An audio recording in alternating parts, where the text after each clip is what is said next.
안녕하세요. 포유환율연구소입니다. 오늘은 간밤에 연준 의장의 이제 발언 내용을 두고 이제 해석이 이제 분분한 것 같아요. 학교에서 우리가 동일한 선생님 밑에서 동일한 교과서를 가지고 공부를 했는데 시험을 치면 점수가 다르지요.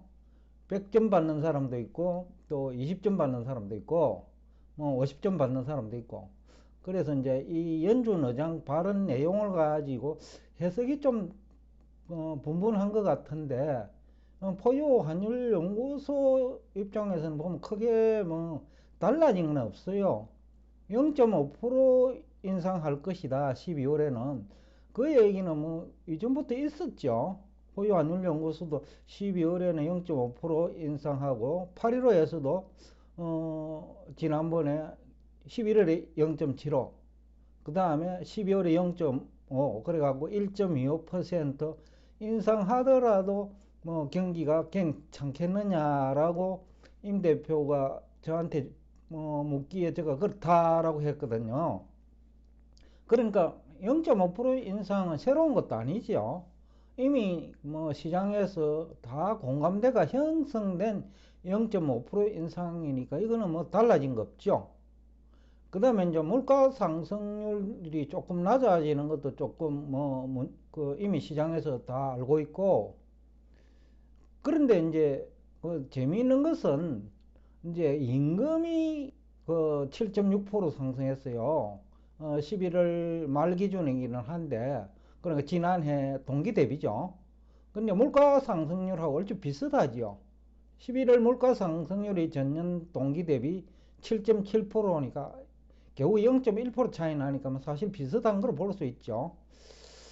그래서 이제 이것 때문에 그 소비가 감소하지 않는 중요한 이유다라고 제가 뭐 여러 차례 얘기했을 거예요. 8.15에서도 얘기하고 우리 방송 채널에서도 뭐 한두 번 얘기한 것 같고요. 그런데 이제 물가가 그럼 장기간 고공행진하는 이유가 이제 뭐 어느 정도는 밝혀지는데, 결국은 고용이 좋으니까, 즉 임금 상승 속에서 고용도 증가하고 있다는 거죠. 물론 이제 그 실업자 대비 구인자 그 비율은 조금 낮아진 것 같아요. 한때는 뭐 1대2, 즉 실업자보다는 구인자 수가 더 많은 그런 뭐 시기도 있었죠. 한 두세나 달 전에. 근데 지난달에는 1.9대 그 1.0이니까 이제 구인자가 1.9고, 그 다음에 실업률은 1.0이죠. 그게 이제 11월에는 1.7 정도로 낮아졌지만 그래도 아직까지도 구인난이다. 그래서 임금이 낮아질 수 있는 그 환경은 아직도 아니라는 거죠. 왜냐하면 그 장사가 되니까 기업이 자꾸 구인을 하는 거예요. 장사가 안 되면 사람 채용하겠어요? 포유환율연구소가 여러 차례 이 얘기를 했어요. 장사가 되니까, 그러니까 채용을 해가지고 월급 주고 남으니까 사람을 채용하는 거거든요. 그러니까 기업의 영업 실적도 살아있다. 그리고 매출액도 살아있고요. 그래서 3분기도 플러스 성장을 했고 4분기 성장률도 플러스를 확신하는 이유 중에 하나죠. 또 하나는 연준 의장이 이제 물가 목표를 2%대로 이제 제시를 했단 말이죠. 그렇다고 기준금리 인하 시기가 언제냐? 그거하고도 관련돼 있죠. 그는 최소한도 2023년에는 그 기대하기 어렵다. 왜냐하면 물가 상승 요인 중에 뭐 일종의 임금 인플레이션이라는 표현도 가능한데, 임금이 7.6% 올랐으니 물가하고 비슷하니까 그 이게 임금은 사실상 한번 올라가면요 낮아지기가 힘들거든요. 그러면 이 물가 고공행진이 뭐 2023년에도 연말까지 지속될 가능성이 높다는 거죠. 물론 이제 임금만 물가에 영향을 주는 건 아니죠. 일반 뭐 휘발유, 뭐 그 다음에 경유와 같은, 그리고 천연가스 같은 상품 가격 그 물가도 있으니까 그쪽은 좀 낮아진다는 뭐 통계들이 여러 곳에서 나오고 있고요.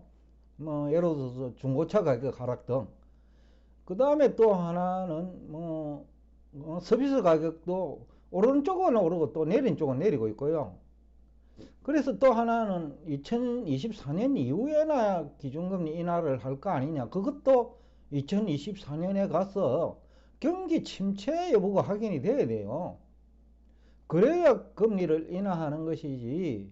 그래서 연준 의장도 표현을 뭐 간접적으로 하신 것 같은데, 역사는, 즉 금리 인하의 역사는 빠른 금리 인하는 문제점이 노출됐다. 즉 크게 도움이 안 됐다라는 얘기죠. 너무 빠른 금리 인하는 얻는 것보다도 잃는 것도 있다. 얻는 것도 있지만 잃는 것도 있다. 그래서 금리 인하도 좀 서두르지 않겠다라는 얘기죠. 그 얘기는 물가가 공공행진하고 실업률이 뭐 완전 고용 수준에 유지되는 한, 그러면 이제 금리 인하는 상당 기간 기대하기 어렵다라는 얘기죠. 여기서 우리가 시사점은 이제 하나, 그러면 이제 부동산 시장이 문제인데, 미국도 뭐 고정금리 그 문화이기는 하지만은 기존 대출자는 뭐 과거 돈을 빌렸다면 낮은 금리 그대로 이자 부담하면 되죠. 그런데 이제 지금부터 대출 받는 사람은 문제가 되겠죠. 금리가 이제 상당히 높아져 있으니까 모기지 금리가 뭐 6%대 후반에서 7%대 초반까지 얘기가 되잖아요. 그러니까 신규 주택 수요는 줄 거예요. 그런데 한국처럼 기존 대출자가 아파트 보유하고 있는 주택을 매도할 그런 이유는 없겠죠. 금리 부담 때문에. 좀 더 내려간다고 생각하고 매도하는 사람은 있겠지만은, 물론 또 실업자가 된 사람도 있으니까, 미국도요. 그런 분들은 또 그 주택을 매각하겠죠. 그리고 또 신규 주택 공급도 수반되니까, 제가 볼 적에는 뭐 주택 가격이 조금 하락하는 추세는 미국도 한 2년간은 유지될 것이라는 데는 공감하고 있어요. 그 얘기는 2년 동안 부동산 시장으로 돈이 가기는 어렵다라는 얘기가 되겠죠. 뭐 유동성이 또 제한되고 돈 회전이 어렵잖아요. 주택을 한번 매수하고 나면 뭐 거주 기간이 최하 2년, 뭐 5년이니까, 그러니까 이제 유동성이 어렵죠. 더군다나 경기 불황기에는 매수자가 실종되는 경향이 있으니까, 그렇다면 이 돈은 어디로 갈 거냐라고 우리가 한번 생각을 해보면, 역시 주식시장하고 예금시장하고 그리고 채권시장 정도다. 그렇다 하면 이제 유동성이 부동산 시장으로 이동하는 유동성은 상당 기간 제한될 거라고 보면, 연준이 긴축을 하더라도 증시에 미치는 영향은 그래 크지 않다라는 거죠. 부동산 시장으로 돈이 이동할 때는 분산되는 효과가 있지만은, 주식 시장과 채권 시장으로 돈이 집중된다면 연준이 긴축을 하더라도, 물론 긴축 효과도 별로 크지도 않은 것 같아요. 총 통화를 보면. 그러니까 이제 뭐 증시에는 상당히 호재로 작용할 수 있다라는 얘기가 되겠죠. 이게 이제 포유 환율 연구소 해석과 기존 경제 전문가, 정권 전문가들이 해석하는 게 좀 차이가 있죠. 유동성이 축소가 된다, 그래서 경기 침체로 간다라는 뭐 해석을 하시는 분이 많고, 저는 부동산 쪽으로 돈이 이동하는데 제한이 되고, 또 물가 상승 요인이 임금 인상이 있다면 소비는 크게 줄지 않을 거다. 그렇다 하면 내년 상반기까지는 경기 침체를 확인하기 어려울 거다. 일부 뭐 골드만삭스라든지 S&P 쪽에서도 연착륙을 기대하거든요. 연준 의장도 연착륙을 기대하는 것 같아요. 그리고 수단도 있다. 즉 경기가 침체에 빠질 것 같으면 뭐 여러 가지 수단도 있다라고 했기 때문에, 뭐 연준의 목표도 긴축을 하기는 하는데 경기 침체로 가는 것은 뭐 고려하겠다라는 거죠. 그때 되면 또 다른 조치를 내놓겠다라는 거죠. 그러니까 이제 그 경기 침체에 대한 어떤 우리가 불안감, 그것을 해소했다라는 측면에서 어제 주가가 올라간 것을 해석을 하면 뭐 포유환율연구소가 지금까지 한 얘기하고 똑같죠. 내년 상반기까지는 경기 침체를 얘기하기 어려울 거다. 물론 이제 뭐 근거는 아직까지 확실히 없지만 경기 선행지수죠. 뭐 내년 하반기는 아직까지 제가 얘기하기 이르요. 뭐 심중에는 있지만은 근거를 제시하기 어려워하고 지금 내년 하반기는 얘기하지 않고 있는데 상반기까지 일반적으로 6개월 내에서 9개월 경기 선행지수를 알 수 있으니까 과거와 달리 요새 유튜브 시대가 6개월 정도예요. 9개월 단위예요. 6개월 정도는 여러 가지 임금이라든지 물가 상승이라든지 그 다음에 고용이라든지 그 다음에 이 고용이 일반적으로 이제 경기 후행 지수인데 즉 실업률. 근데 이게 그 교과서에서 하는 얘기고요. 그런데 우리가 현실에서는 고용이라는 이 사실, 그러니까 우리가 취업을 하면 일단 소비 가능하잖아요. 그죠? 그러면 지금도 소비 가능하고 미래에도 소비가 가능하죠. 실업자가 안 되면. 그런데 바로 이런 현재 소비도 가능하고 미래에도 소비 가능한 이 고용이 가지는 그 성격 때문에 그 경기 둔화 속도가 굉장히 느려요. 혹자는 막 금리만 인상하면 순식간에 막 경기가 침체되는 것 그냥 얘기하시는 분이 있는데, 그렇지만 이제 미국은 고정금리 문화고, 그러니까 과거 대출은 크게 영향 안 받는다는 거죠. 그럼 지금 올라간 가격은 예금자한테 유리하죠. 그러니까 또 소비가 가능하면서 고용이 쉽게 끊기지 않는다는 거죠. 그리고 또 그 세계적으로 이제 그 분업 체계가 중국과 러시아 사건을 계기로 그 미국 중심으로 그 쉽게 하면 생산 시스템을 구축하자는 거죠. 그것도 고용을 상당 기간 유지하는 수단이 되거든요. 그렇기 때문에 미국의 고용이 쉽게 끊기지는 않을 거다. 그렇다 하면 그 실업률이 또 아니면 실업률도 그 낮아지는 속도가 느릴 거고, 쉽게 하면 실업률이 높아지는 속도가 느릴 거고, 그 다음에 물가 고공행진도 상당히 느린 속도로 뭐 안정될 거다. 그렇다 하면 경기 침체가 뭐 내년 하반기까지도 뭐 3분기까지는 확인하기 어렵지 않느냐라는 해석도 가능하거든요. 아직까지 경기 선행지수로 가는 것이 6개월 정도기 때문에 조금 더 내년 1분기나 돼서 제가 얘기를 하고자 하는데, 지금 현재 포유환율연구소 분석은 내년 상반기까지는 경기 침체 전혀 걱정하지 않아도 된다라는 얘기를 하고 싶고요. 그 다음에 또 하나 중요한 얘기는 그 경기 침체를 유발하는 기준금리 인상은 지속하지 않겠다. 중요한 얘기예요. 연준의 업무잖아요. 의무이기도 하고. 연준이 존재하는 이유가 물가 안정과 고용 안정이거든요. 근데 물가가 그동안에 높았기 때문에 고용은 안정되어 있고 물가 중심으로 얘기했을 뿐이에요. 근데 어느 날 그 고용에 문제가 생기면 또 고용을 중시하는 연준 정책을 갈 수밖에 없어요. 그건 연준 의장 마음대로 되는 것도 아니고요. 연준이 가지고 있는 업무예요.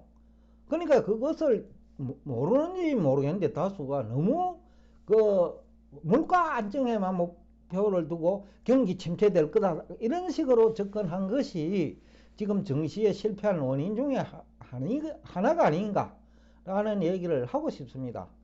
그 다음에 이제 4분기 성장률도 이제는 뭐 어느 정도 얘기할 때가 된 것 같아요.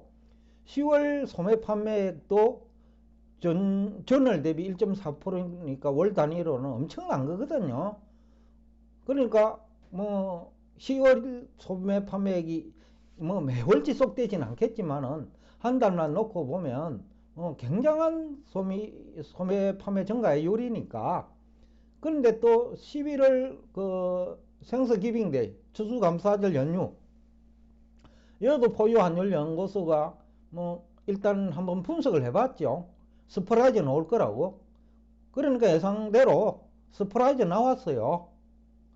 그러니까 이거 두 개만 보더라도 12월 걸 안 봐도 충분히 그 4분기 성장률도 2%대 중반은 올 것 같다. 포유환율연구소가 8.15에서도 2%대 중반 얘기를 했었어요. 그래서 4분기 성장률에 문제가 없다면, 또 서프라이즈 된다면 3분기처럼, 그러면 주가에 긍정적이죠. 금리보다 더 긍정적이에요. 금리는 연준 의장이 예고 다 했어요. 9.5%대 될 거다. 과거보다 그 예상보다는 좀 높아질 거다. 시장에서는 5%대 얘기하잖아요. 그러니까 그런 거 다 감안하더라도 고용이 증가하고 있고, 또 고용 자체가 경기 후행지수이기도 하지만 경기 동행지수이면서 미래 소비에도 영향을 주기 때문에 경기 선행지수 역할도 한다라는 거죠. 그래서 내년 상반기까지는 전혀 문제가 없다고 생각하는 이유이기도 하고, 또 이번에 추수감사절 연휴 소비에서 금액만 증가한 게 아니고요. 그 소비자 들의 소비 건수죠. 그것도 예상보다는 1천만 명이 많다라는 거죠. 그 상당히 의미가 있거든요. 그래서 제가 어떤 분하고 통화를 하면서 그 얘기를 했어요. 브루 칼라는 지금 고용이 증가하고 있고, 하이트 칼라 쪽에서 특히 이제 기술주죠. 그쪽에서 고용에 지금 문제가 있죠. 해고도 하고. 그러니까 이제 이걸 두고 이제 소비가 줄 거 아니냐라는 얘기를 하는데, 저는 이 생각을 해요. 통화에서도 그 생각을 그 얘기를 했지만은, 1억 받고 2억 받는 사람이 물가 7% 올랐다고 소비 안 하나요? 그런데 이제 브루 칼라들 있잖아요. 하루 이틀 벌어가 먹고 사는 사람은 물가 7% 부담이 되는데, 그쪽에 고용은 지금 문제가 없는 거예요. 그런데 이제 하이트 칼라, 그 기술주 쪽에서 지금 해고가 상당히 이제 지금도 진행 중이지요. 그런데 그분들은 임금 수준이 높단 말이죠. 우리로 치면 다들 연봉이 1억 이상인데, 연봉이 1억 받으면서 물가 7% 올랐다고 소비할까? 소비 안 한다? 이해가 안 되는 거예요. 그래서 소비도 계속 유지되고 있고, 또 건수도 우리 국내 경제 전문가들, 제가 앞 시간에도 디테일이 부족하다는 얘기를 했는데, 이런 디테일에 대한 이해는 없고 그냥 물가 고공행진, 그 다음에 금리 높아지니까 침체다. 이게 얼마나 막연한 두리뭉실한 얘기, 그 구체성이 없다라는 거죠. 그래서 자꾸 실패하는 것 같다라는 얘기를 하고 있고, 그 다음에 이제 중요한 얘기를 했는데, 포유환율연구소 생각하고 비슷해요. 금리 인상 속도는 금리를 얼마나 인상할지보다는 중요하지 않다라는 거죠. 그래서 금리 0.5% 인상하는 것은 호재가 아니고, 그 5%대 이상 가는 것이 더 중요하다는 거죠. 그럼에도 불구하고 문제 없다라는 게 포유환율연구소예요. 내년 상반기까지는. 여하튼 죄송합니다. 그래서 그 연준도 포유환율연구소도 5% 초반의 금리는 경기 침체로 발전하지는 않을 거다. 그러니까 주식시장은 생각보다 그렇게는 나쁘지 않을 것이다 라는 얘기를 하면서 오늘 여러분과 대화를 여기서 끝내겠습니다.